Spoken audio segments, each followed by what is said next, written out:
رزاق داؤد نے کہا کہ افغانستان اور ازبکستان کے ساتھ حالیہ مصروفیات اس ویزا کے نفاذ کی سمت ایک قدم ہے۔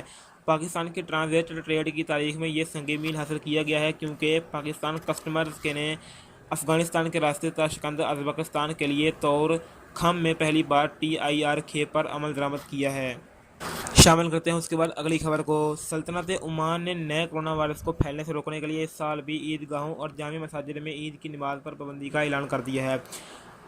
رپورٹ کے مطابق سلطنت عمان کی اعلیٰ کمیٹی نے سرکاری ویب سائٹ پر بیان میں کہا کہ کرونا وبا کو پھیلنے سے روکنے کے لیے اس سال عید کی باجماعت نماز ملک میں کہیں بھی نہیں ہوگی۔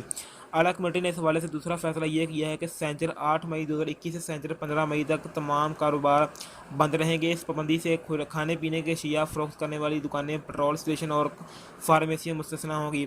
سلطنت عمان کی اعلیٰ کمیٹی نے ایک فیصلہ یہ بھی کیا ہے کہ شام 7 سے صبح 4 بجے تک گاڑیوں اور عوام کی نقل و حرکت ممنوع ہوگی۔ یہ پابندی 8 سے 15 مئی تک برقرار رہے گی۔ عمان نے ایک پابندی یہ بھی لگائی ہے کہ ملازمین دفاتر میں آ کر کام کرنے کے بجائے آن لائن ڈیوٹی انجام دیں گے۔ اتوار 9 مئی سے منگل 11 مئی تک تمام سرکاری اداروں کے ملازمین اپنے اپنے گھروں سے کام کریں گے۔ سلطنت عمان کی اعلیٰ کمیٹی نے ملک میں روایتی عید بازاروں کو، جنہیں عمان میں البہبات کہا جاتا ہے، پر پابندی لگا دی ہے۔ علاوہ ازیں ہر کسی بھی قسم کی بھیڑ بھاڑ سے بھی منع کر دیا گیا ہے۔ تو دوستو یہ تھی آج کی بریکنگ نیوز۔ مزید اس طرح کی ویڈیوز کے لیے ہمارے چینل کو لازمی سبسکرائب کریں اور بیل آئکن لازمی سے آن کر لیں۔ آپ کی قیمتی وقت کا بہت شکریہ۔ ملتے ہیں اگلی ویڈیو کے ساتھ۔ اپنا اور اپنے خاندانوں کا، اپنے فیملی ممبر کا، آس پاس کے لوگوں کا بہت سارا خیال رکھیں۔ اللہ حافظ۔ السلام علیکم۔